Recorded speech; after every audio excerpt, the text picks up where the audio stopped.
Is it possible to die of heartbreak? I asked my friend this question 10 years ago.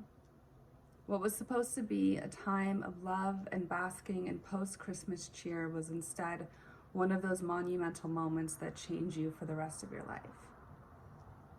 I had the honor of watching my mom pass to the other side after an increasingly fast battle with a brain tumor. The next day, my grandmother died. I had just seen her 3 days prior, and had I known what would happen after we hugged goodbye, I would have held on a little longer. In the span of a few weeks, I lost my mother, my grandmother, broke up with my fiance, and severed close friendships.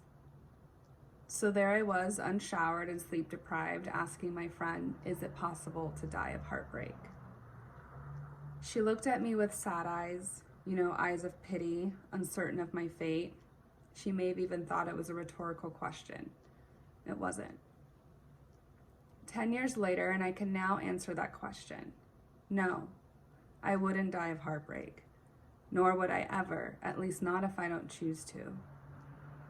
To me, surviving grief is a love story.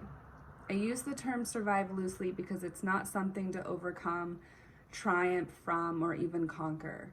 But there is something to be said about meeting grief and choosing to love and live anyway.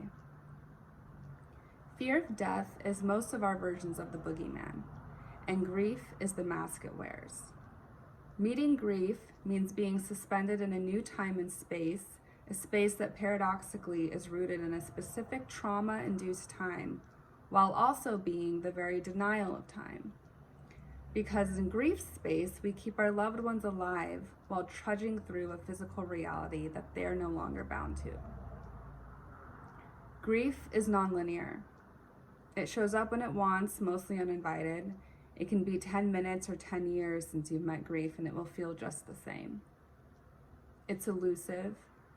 It doesn't always show up in the ways you'd expect, but rather in sudden pit-of-the-stomach emptiness, disassociation, existential curiosities, odd fixations, and an acute ability to identify those who have also lost loved ones. Grief is also a multifaceted wonder that has the audacity to make you feel more whole as a human while more broken as a lover. Grief can feel like the cause of your pain while also serving as the cure. It's a stickler for gratitude, almost annoyingly so, showing you just how amazing some of the most mundane things can be.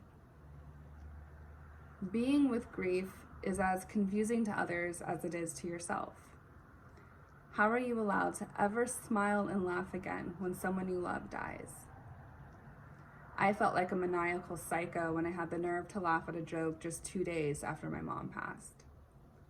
I considered myself a sociopath when I went to Vegas less than a week after she passed. But it was when I began to enjoy grief's presence that I felt certified crazy. Grief doesn't ask me to mourn the rest of my life. It instead dares me to be vulnerable, defiant, and to be mercilessly reckless with my heart.